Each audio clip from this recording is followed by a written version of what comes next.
ត្រូវការថតគឺនឹងគឺយើងថតផ្ទាំងខាងមុខនៃតាក់ញ៉ាំបានបាទគឺបងប្អូនអាចធ្វើការថតឲ្យច្បាស់មកបាទជំរាបសួរពុកម៉ែបងប្អូនមិនយុវវ័យទាំងអស់នៅក្នុងបណ្ដាញសង្គម social media ថ្ងៃនេះគឺខ្ញុំមានជាវីដេអូឃ្លីបមួយគឺចង់បង្ហាញអំពីរបៀបការភ្ជាប់លេខទូរស័ព្ទរបស់យើងជាមួយនឹងតាក់ញ៉ាំបាន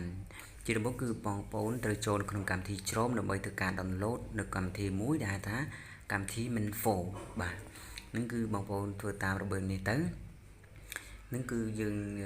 របៀបជាប់លេខទូរស័ព្ទមិនហ្វូនបាទនឹងគឺធ្វើការ download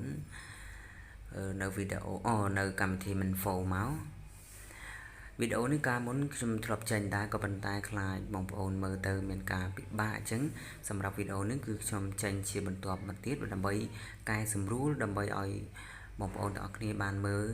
ហើយវាងាយស្រួលក្នុងការធ្វើតាមបាទនេះគឺកម្មវិធី Minfo គឺធ្វើការ download បានហើយវាងាយស្រួលមែនតើគឺដោយយើងមិនចាំបាច់ទៅដល់ក្រុមហ៊ុនផ្ទាល់នោះទេគឺយើងអាចធ្វើការភ្ជាប់នឹងទូរស័ព្ទដៃរបស់យើងជាមួយនឹងតាក់ញ៉ាំបានរបស់យើងព្រោះវាចាំបាច់បំផុតជួនកាលយើងត្រូវការជាចាំបាច់សម្រាប់លេខទូរស័ព្ទដែលយើងទិញដោយមិនបានប្រើឈ្មោះរបស់យើងត្រឹមត្រូវបាទនឹងបងប្អូនចុចបើកមក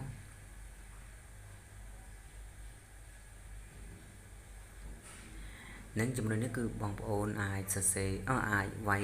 លេខទូរស័ព្ទរបស់យើងលេខទូរស័ព្ទមួយណាដែលយើងត្រូវការភ្ជាប់នឹងតាក់ញ៉ាំបានរបស់យើងមកបាទ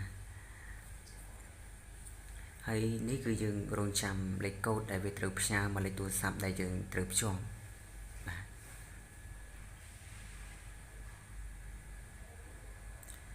នឹងលេខកូដដែលវាត្រូវផ្ញើមកដែលក្រុមហ៊ុនផ្ញើមកនឹងឈ្មោះនឹងគឺមិនមែនឈ្មោះខ្ញុំទេនឹងគឺបងប្អូនអាចភ្ជាប់ទៅហើយការភ្ជាប់នឹងគឺមានតាក់ញ៉ាំបានមានសម្បត្តិកំណើតមានច្រើនបាទនឹងគឺយើងត្រូវការថតតាក់ញ៉ាំបានអញ្ចឹងត្រូវការថតគឺនឹងគឺយើងថតផ្ទាំងខាងមុខនៃតាក់ញ៉ាំបានបាទគឺបងប្អូនអាចធ្វើការថតឲ្យច្បាស់មកបាទនឹងគឺខ្ញុំមិនបានបង្ហាញទេគ្រាន់តែដាក់រូបព្រាលដើម្បីឲ្យបងប្អូនមើលរឹងច្បាស់ជាងវីដេអូមុនដែលខ្ញុំចេញបាទនឹងគឺផ្ទាំងខាងមុខបាទ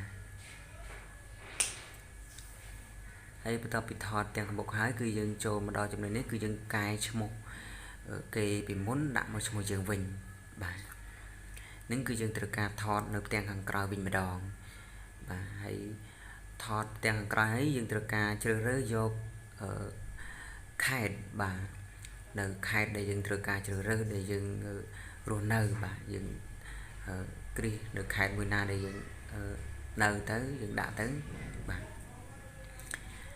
នឹងគឺវាងាយមែនតែនក្នុងការភ្ជាប់លេខទូរស័ព្ទរបស់យើងបាទនឹងគឺឈ្មោះរបស់ខ្ញុំទាំងអស់គឺវាត្រឹមត្រូវហើយអញ្ចឹងសម្រាប់វីដេអូនេះគឺមានតែប៉ុណ្្នឹងទេហើយបើសិនជាបងប្អូនពេញចិត្តនៅវីដេអូនេះគឺសូមចុច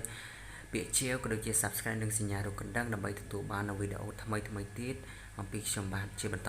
បាទនេះគឺបងប្អូនអាចឆែកមើលដើម្បីចង់ដឹងថាឈ្មោះរបស់យើងនឹងត្រឹមត្រូវអត់បាទនឹងគឺឈ្មោះរបស់យើងត្រឹម